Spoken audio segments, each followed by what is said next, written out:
And I'd like to welcome everybody. This is really nice to see everyone here today to this I Thrive Voices in Clinical and Translational Science seminar series. The mission of I Thrive, and that's the Integrated Translational Health Research Institute of Virginia, is to catalyze and sustain inclusive clinical and translational research through diverse collaborative team science, innovative data science, and broad workforce development in order to improve human health and promote health equity.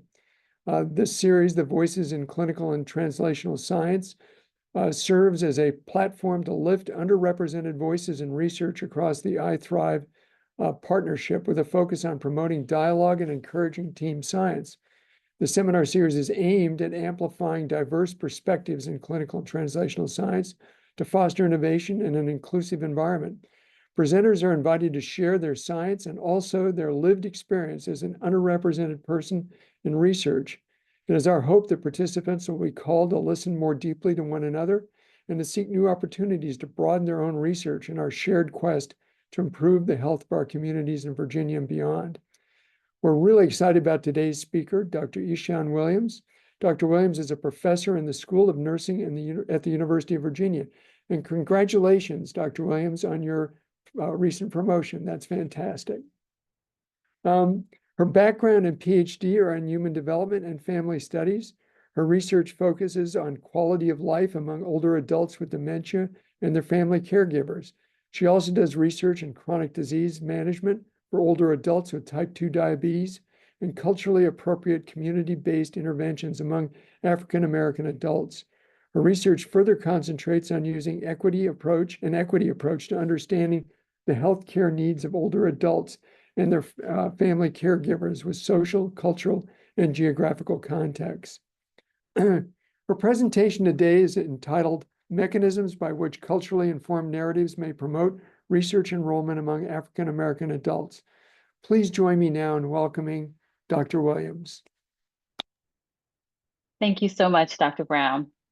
I'd like to just start by saying thanks so many of my friends who are on the call. I see so many of you and haven't seen you in person lately. So having you in the Zoom room today is very comforting. So hello, and hope everybody's doing well. I'm going to share my screen so we can get started.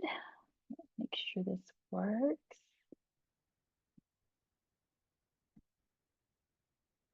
And all right, can I get a thumbs up if you all are seeing presentation mode? That's Great, perfect. thank you. Thank you so much. No matter how many times I test it, I'm always surprised that things mess up. As you heard, the title today of my talk is going to be Mechanisms by which Culturally Informed Narratives May Promote Research Enrollment Among African Americans.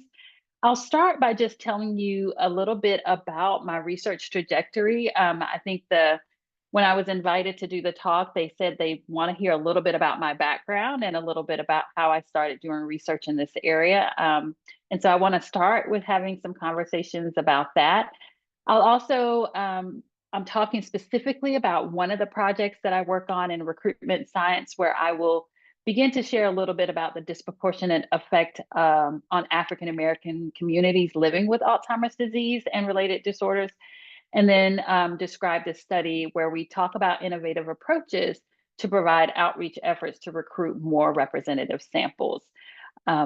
So again, having the opportunity to be here, I just want to thank the committee for inviting me, and hopefully it'll be something that you all can take with you this afternoon. So a little bit about me and my story. So I am unique in nursing, I love to say. I have a bachelor's degree in psychology, and my master's and PhD is in human development and family studies. And I did a postdoctoral fellowship at the Institute on Aging at UNC, where I really started to have that. Well, really in my undergraduate and graduate program, it all began with a interdisciplinary team of people working with us.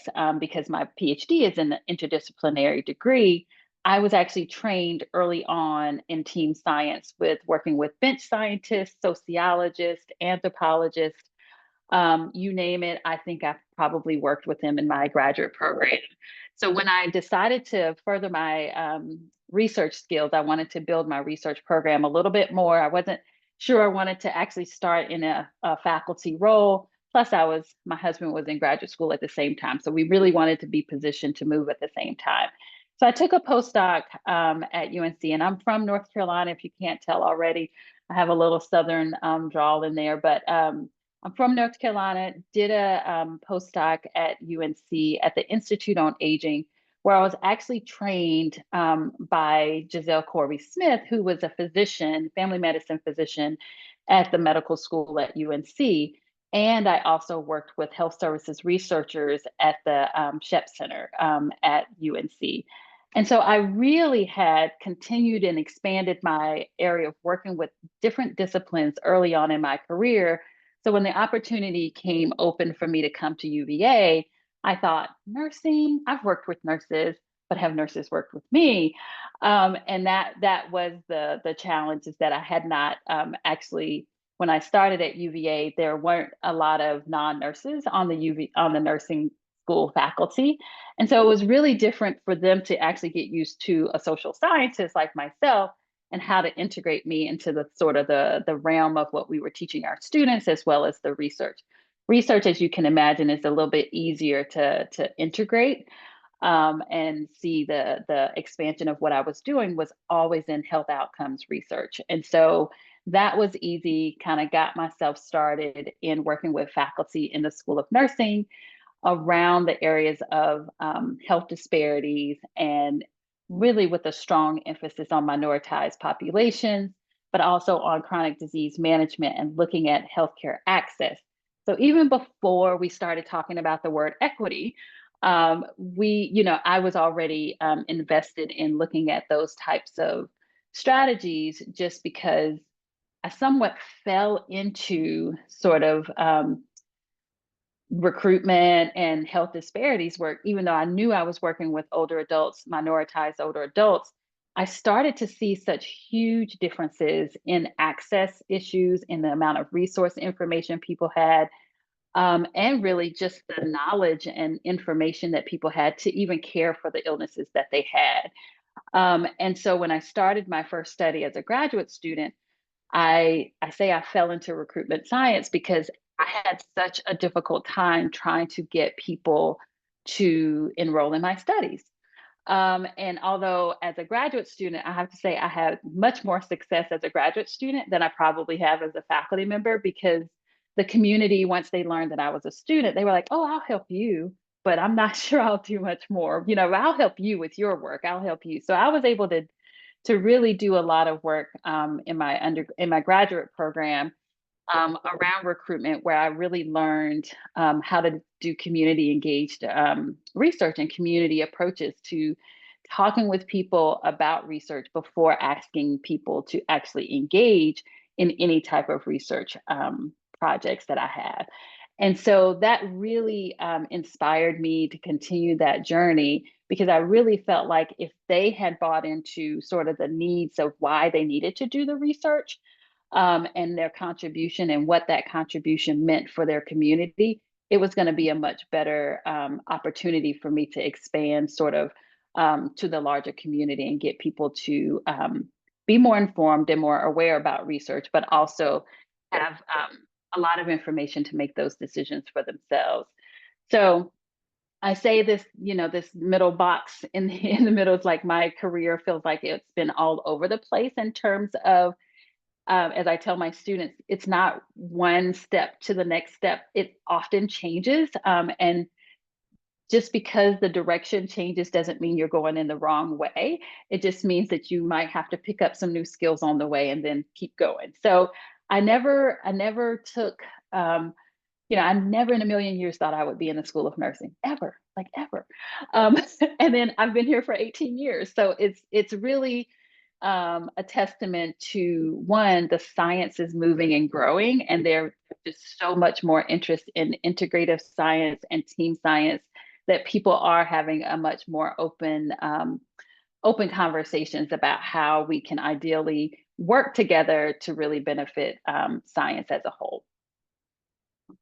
Okay, now click my slides. Okay, So I'm going to talk a little bit about one of my particular studies that we've done in recruitment, but I wanted to start with some acknowledgments of the team. This is a large team that I work with out of the University of Pittsburgh. They have an Alzheimer's disease research center, and I've been working with them probably since my fifth year here at UVA. We used to at University of Virginia we used to have a satellite Alzheimer's disease research center. And so I started working with this team when we had that satellite center, but it'll give you a little bit of an example of the different types of people that work on the team. Dr. Lingler is the PI of this overall R01, but we have people from chemistry, the Department of Chemistry, the Department of Psychiatry, geriatric medicine, and actual community members who work in the city in Pittsburgh. And so we have, and then of course, graduate students. I think Adam is on the call today and he helped with this presentation, so I would like to acknowledge him. But we try really hard to have a diverse group of not only professions, but people with different lived experiences to help us build these community innovative programs. So just a little introduction to Alzheimer's disease and related dementias. I'm not sure how many people have a background in this, so I hope I'm not belaboring the issue, but I just wanted to highlight that the need for research in this area, there's been such a disproportionate impact on Alzheimer's disease and related dementias among Black and African American adults. They have a higher prevalence, 2 times more likely to have Alzheimer's disease and related dementias than their white counterparts. They are often later to be diagnosed in the disease process, as well as there's less frequent use of any FDA-approved clinical treatments for this population because they are, as you see in the bottom bullet points, less than 5% are represented in clinical trials. And also the African American and Black populations spend more household income on the treatment and care of Alzheimer's disease, almost double than what other families spend for the care of their loved ones with Alzheimer's disease. And this economic disparity has really caught the attention of a lot of researchers to try to understand, what are we missing? Like, what are some of these things? So if you combine all of these factors, like if you think about late diagnosing, you're getting people much later in the disease progression. So a lot of the treatments that we currently do have don't even really work at that point. And so you're really talking about putting people into long-term care, your loved ones into advanced stage, they are much more advanced. And so you're going to be paying for that type of care. And so that's where a lot of the economics and your finances are going. But the underrepresentation in research is not new, similar to other health disparities that we have, less than 5% in clinical trials, but also less than 15% of participant assessments are around Alzheimer's disease and related dementias. And so we really do have the need to figure out, like, how do we address this underrepresentation? There is a myth, I think, often that we hear is that African American or Black adults don't want to do research. So that's why they're not in our studies. And I do say that is a myth. It's not that people do not want to participate, but I believe with the right approaches and investment in the time it takes to actually develop the approaches and relationships with these communities and making sure that they are culturally informed and reliant on the key informants of those communities, I think the acceptance of research is much better. That's why I say, using highly engaging innovative strategies, community engagement approaches, and of course, establishing relationship and spending time. All of that costs money, by the way, as we try to tell our funding agencies. One of the strategies that we found is that storytelling can be one of those innovative strategies for recruitment. This has been a strategy for other disease contexts and used with other underrepresented populations like Latino, Hispanic populations. The use of storytelling is an adult sort of type of approach to education in this community. And so that's why it allows for, we thought it would be a really good approach to try to use to see how these African American and Black families would respond to some of the recruitment materials. It also employs some culturally informed narratives. And that I think is really key because as we may, as you may all know, is that health disparities are often intertwined with a lot of social justice issues, which are often a barrier to support the equal treatment of these minoritized populations and those from other underserved communities. So what we want to do is we want to develop these strategies by asking non-judgmental questions about the individual's beliefs and their understanding of what even cognitive decline is, and utilizing sort of their narrative or their words and how they explain it in a way that helps us identify what that disease progression looks like over time for these families. So more education, I believe, is needed on how dementia and Alzheimer's disease is among all populations, but especially among those who have limited access in healthcare settings and have limited knowledge even around what Alzheimer's disease is. So one of the things that we've done is we looked at this framework of storytelling materials. And so how we started this research was we used some semi-structured interviews where they were all qualitative and culturally focused, really important to emphasize the meaning around culture and the relevance of that messaging. And because at this particular ADRC, the Alzheimer's Disease Research Center in Pittsburgh, they really wanted to increase recruitment among their African American and Black patients. So this first set of strategies we used was to do these semi-structured interviews with 14 Black and African American patients and their study partners. So everyone that was already participating in research. So that's key here, that we started with people who had already been participating, but wanted to focus on like, how did they make that decision? What types of perceptions did they have about the research? What did they see was beneficial from participating in the research? But utilizing and understanding that we were talking to people who were already part of the research process. And then we wanted to draft using those semi-structured interviews and the data from that, those interviews, we wanted to draft some materials. We wanted to use videos. We wanted to use different Q&A, like infographic sheets, to really try to be sensitive to the information that was given to us from participants, but also trying to identify any assets or strengths of the population that we felt could be leveraged in this storytelling materials that we developed. So we selected these participant interviews. They were then helping us to derive these personas, we call quote unquote personas, that mostly reflect the narratives and the verbatim language of the participants, with modifications that were that we had to adhere to messaging recommendations from a company that we use called Frameworks. They were a communications marketing firm that worked with us on looking at our results. So not only did we have all these scientists from these different institutions, but we also brought in communication specialists from the industry to help draft some of this messaging. So they helped us to draft the video scripts and the text from the different profiles, and the Q&A sheets were reviewed. We also then reviewed them as a team and talked about them from the results. And I think I have some slides to show that. So after we've developed the storytelling materials, we then had another focus group.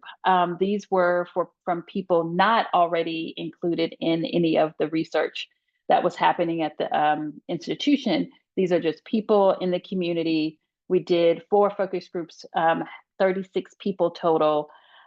We really focused on assessing whether the materials that we came up with, whether they were acceptable and how did they perceive the value of these recruitment materials.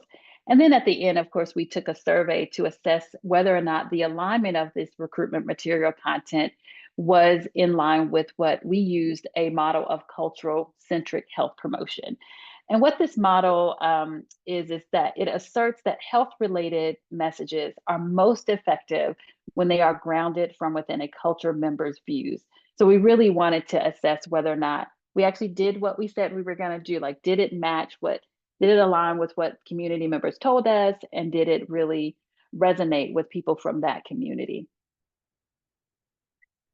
I wanted to put this slide up to give you an idea of the benefit of using sort of an outside non-academic person or organization. So Frameworks Institute was, as I said, a communications marketing firm. And I really think these recommendations that they gave us, some may resonate with those of you who do community-based research, but it was so important for us to coalesce like what we thought as scientists as recommendations from what we needed to do in community-based recruitment, but also seeing from a communications expert like how better or how much more refined we can actually make some of our strategies. And so I put this up because hopefully it might be useful to some of you in the room. I'll just highlight a few. Like the first one, avoid us versus them perceptions of the researcher and participant relationship by recognizing people's existing knowledge about Alzheimer's disease. And I think oftentimes we talk about the Ivy Tower, we talk about scientists coming out of the university and going into the community. But I really think sometimes it's our language and how we communicate about what we're doing. And it's like, we're here to do this for you because you need it. And it wasn't necessarily what the community asked for. So again, this us versus them type of relationship, we really want to be thoughtful about. Also, acknowledging potential participants' personal experiences with or concerns about Alzheimer's disease, normalizing the experience of Alzheimer's disease among many groups of color and of research participation. One of the things that came up a lot with our focus group data is that people, and I might be saying something that's coming up later, but a lot of our participants felt like they were being targeted. Like, yes, we need to be in research, but they didn't understand fully, like, well, why? And why was it, given the historical mistreatment of African Americans and Blacks in healthcare systems, it's like, well, the establishment is part of the issue. So you're making it feel like we are wrong for not participating, And so we have to really try to avoid some of the blame, I think, when we go out and talk to people about participating in some of the research that we're doing, so that we can make sure that it's just as meaningful for them and that they're getting something out of it, as well as what we as scientists are trying to get out of it. And I think the last thing I'll say from this is, think we try to do this a lot, especially through iThrive. I know I've used a lot of the community engagement studios, but avoiding medical and scientific jargon when we're talking to research participants. I think sometimes we can be in our silos so often that the way we talk to one another about research sounds fine. It sounds great. We get it. But as soon as we step outside and talk to someone on the street, just think about, like, I know my mom rarely knows what I do, but even when I try to tell her some of the things that I'm working on, I have to rethink how I actually explain it, because I've been talking in sort of this academic jargon for so long that even I don't know when I'm not, being as clear as I really can be. And it's not, quote unquote, making it less educated. It is really just making it clearer for people from a range of health literacy levels. So moving on, trying to keep up with my time here. This is just an example of how intricate this type of campaign can be. And I think it's important also, if you look to the left of the screen, where I talk about the external guidance that we had from not only the RIDE project team, but also using that culture-centric model, as well as we had a community advisory board that also participated in giving us feedback on all of this material. And of course, I mentioned the Frameworks Institute. And so as you look at this, I won't go through all of this. It just kind of gives you an idea of, the amount of time it takes to develop these types of methods and tools to use to really determine their effectiveness. There isn't a lot of research out there in recruitment science that really says, like, this is the strategy or the multiple strategies that you should use. So we really have to build the science and the evidence on evaluations and looking at these materials to see how whether or not these methods will actually equate to actual recruitment. Sometimes it does, and sometimes it doesn't. I think there are a lot of other factors that we're learning to expand from this project. And really, it goes more into structural barriers. Like we've talked a little bit about some of the systemic issues that happen within healthcare systems, but due to structural racism, we are noticing, and I think it's just been more amplified, that there historically have just been huge barriers to different groups being able to participate in research at the rates that we would like to see them. And so I really do think that that further prevents people from agreeing to participate in research. And although as scientists, we may not feel like that's an area that we need to focus in, I do believe it's an area that we can't ignore. And so there's been a push, I think post, COVID has kind of amplified some of this inequities in research and healthcare. And I think that there's been much more of an emphasis on establishing some measures around structural structural racism, so that we can start to mitigate some of those factors. And then again, that's contextual things that we then can try to reduce and improve the level of access that people have to our research. So the next few slides, I'm just going to give you sort of a little bit of a glimpse of the acceptance of the materials, and I'll be able to show you at least a couple of our materials that we did develop. This is a survey around just their acceptance of the material. And we developed these two personas, Annie and Carl. And the scale, as you see here, range from 1, strongly agree, to 5, strongly disagree, to 5, strongly agree.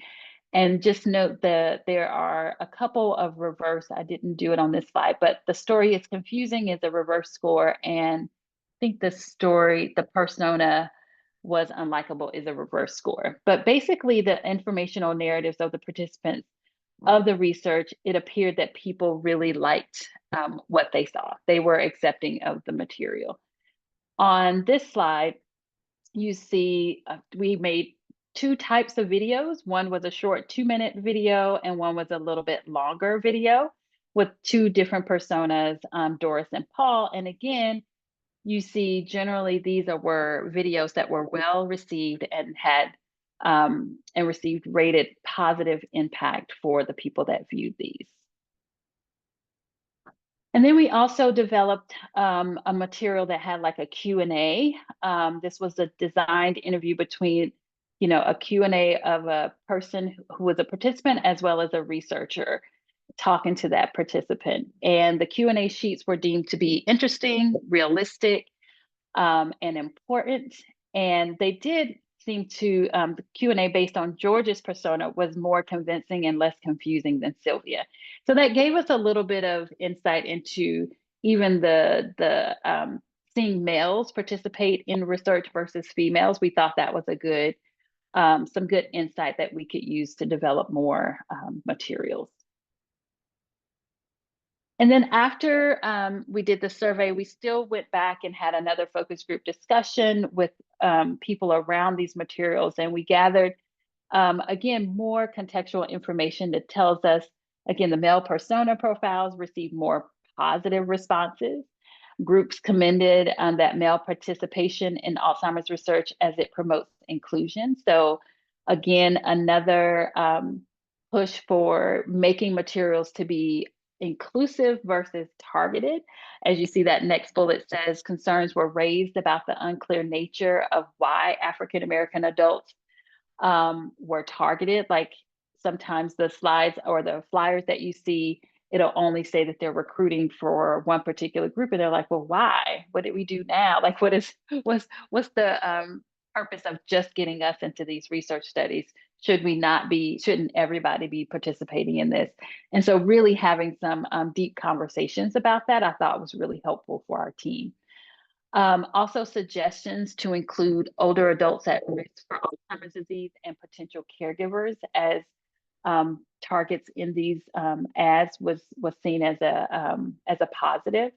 And then there was a suggestion to promote materials on and off social media platforms. As we know, there's a lot of use of social media, TikTok, and those types of things, as well as people are using as modes for promoting their research. But also there are still people who are reading the newspaper. There's still these print materials that we have in that we can continue to use as well. So we thought that was super helpful, that we would continue to invest in those modes as well.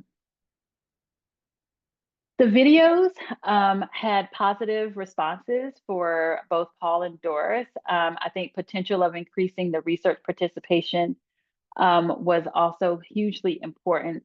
Having information, again, thinking about the lack of knowledge that people have around Alzheimer's disease. So it was really important to include some information about Alzheimer's disease and related dementias in the materials that we were showing and that we were developing.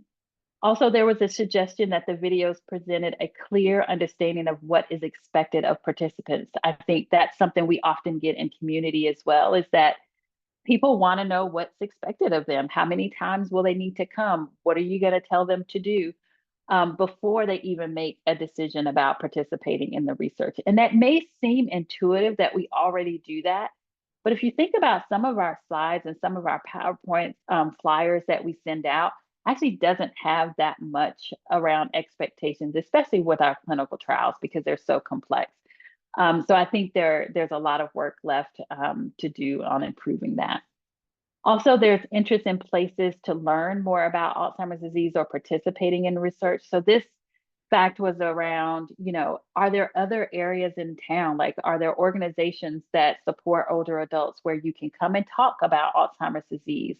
Are there places that you can not only talk about sort of the knowledge around brain health or Alzheimer's, but also have people talk about research, like maybe talk not only about Alzheimer's research, but other types of research, so that people get the community gets a better understanding of what actually happens when you participate in a research study. Again, normalizing the conversation around being inclusive and participating in research to build the science. So here's an example of one of the materials that we made. This was a realistic story of a research participant. We had many drafts of different types of stories and personas that we came up with. And then we got feedback from our framework partners. And this was one of the final marketing materials that we use, and they just really wanted to encourage us to use a mix of text, a mix of images, and different types of graphics. And again, you can see from this that people in the community would either recognize this family, or they would also, we did use actors in a lot of our videos. We only used pictures from people who wanted to participate in that way. But for the majority of the materials, they were actors, especially in the videos. I'll show you a little bit. So here, I'm going to show just a very brief video about one of our narratives highlighting the importance of participating in research. Again, we had both a short version and a long version. And these narratives were developed to reflect the community collective efforts instead of an individual effort. That was also very important to from the feedback that we received from the group, and also make African American and Black adults feel more inclusive instead of targeted. So I'm going to play this, and hopefully you can hear it.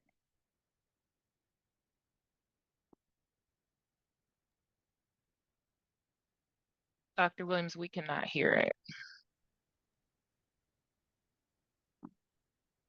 So we can see it, but we can't hear the audio. Let's see. I think you have to double click your video so that, and then make sure you're sharing the sound. Could you hear that? No. No. So on your share on your Zoom, there's a little drop down, and you just have to make sure share sound is clicked as well. On my Zoom option. So when it kind of has the kind of drop down list from the sharing options, there's something that says share sound. Just make sure it has a check next to it. Thank you so much. You're welcome. Got it. Let's see if this works.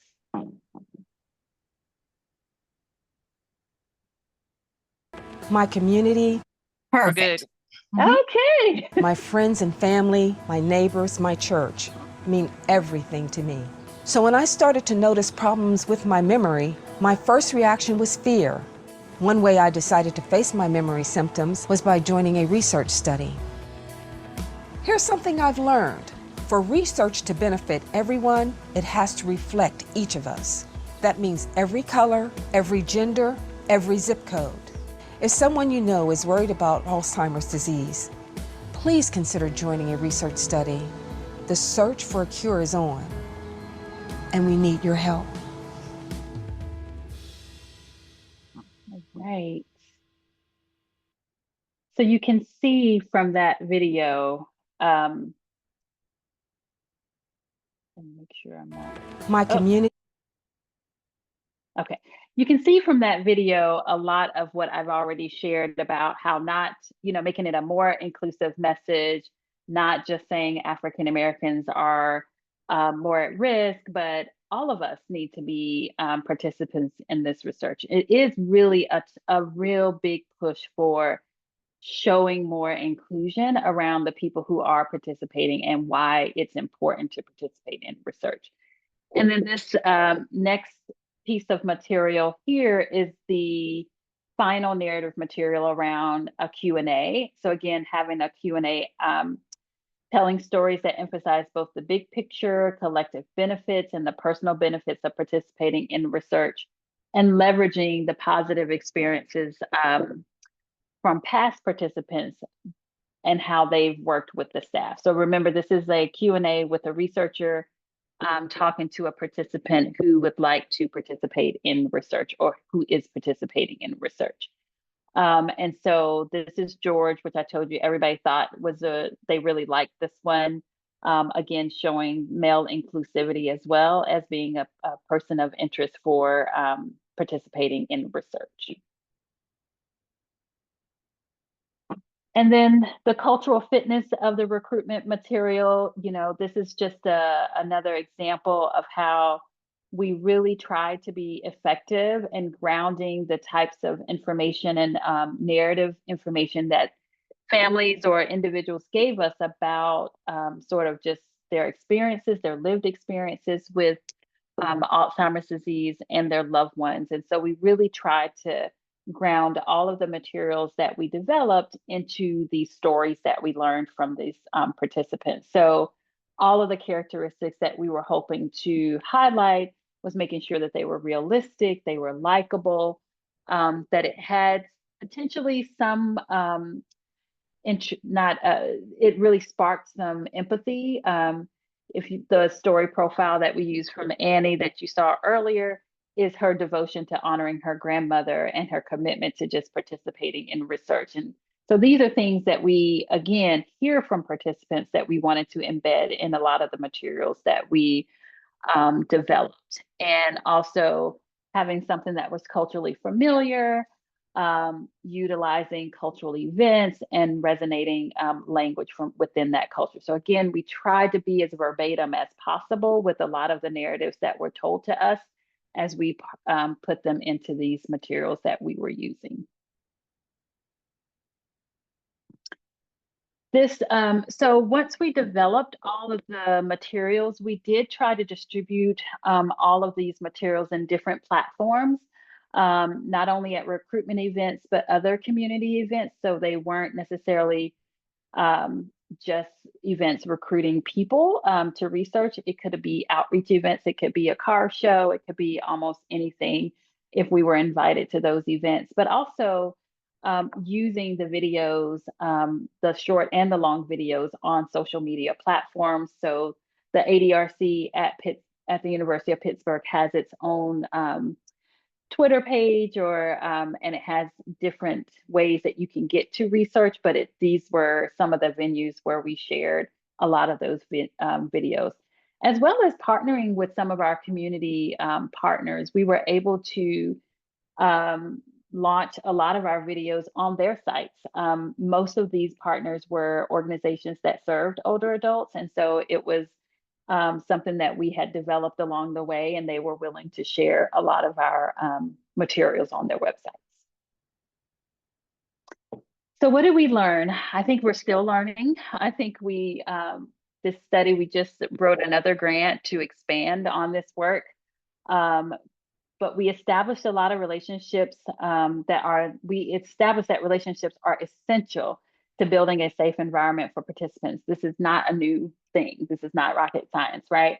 But we also learned that partnering with communication experts was crucial to developing engaging and easy to understand materials.